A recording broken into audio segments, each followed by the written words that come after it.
Let's get to the weekly options alert now with Alan Knuckman of Agora Financial, and always a pleasure having Good you morning, on this Angie. show. Let's take a look at your market commentary right now. What's going on in the market that really has your focus? It is the season. This is what we wait for. This is the earnings season. 180 of the S&P 500 stocks have earnings this week, so it's a big week. That's what's going to drive the markets. Let's do some trade maintenance here. Now, Ford was your stock pick the last time you were on.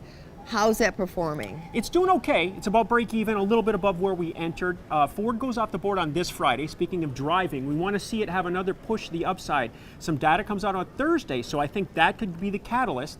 We're above our break even, and if we can get a push above 1230, then we're going to move to 1250 and then beyond. Okay, we'll see what happens with that earnings report coming in from Ford. And then the WPI trade trigger is? The smart money is going into Freeport-McMoRan. Mining some profits we're looking for here. November 3rd option, the $14 calls. Now this is a stock that's been trading between 14 and 15 for 3 months. That targets 16. So that we've seen a bit of a bounce, and this is a great illustration of the short-term gains that can really multiply with the right option. So this stock has moved up about 3% since we were looking at it on Monday, and I'm looking forward to go further.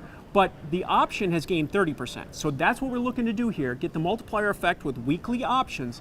Information comes out, we're before the bell now, here this morning, so stay tuned. Let's see if that gives it the punch, the push we're looking for. Okay, and your option strikes again are? The $14 strike for November the 3rd. Okay, moving on. Let's take a look at your trading floor takeaways. The Dow dominates. Absolute domination. So it's been killing the S&P. The number I'm looking for here is interesting because I'm looking for the Dow to be up 20% on the year. So that's only about 300 points away. We saw Caterpillar here recently. We saw McDonald's. We saw JP Morgan. JP Morgan above $100. Yeah, so all these high dollar stocks have really had a exponential move in the Dow because of the way the Dow is priced. All right, also the S&P streak. Right, not only did it go up for 6 straight sessions, it's now been more than 242 days since we had a 3% move in the S&P. That's the longest streak since 1996. So all's quiet now, the trends are intact, but just be aware that someday that will come to an end. Not anytime soon, though.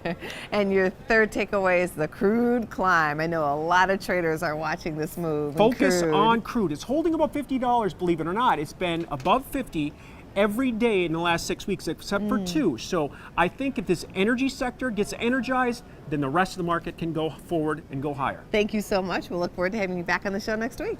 Thank you.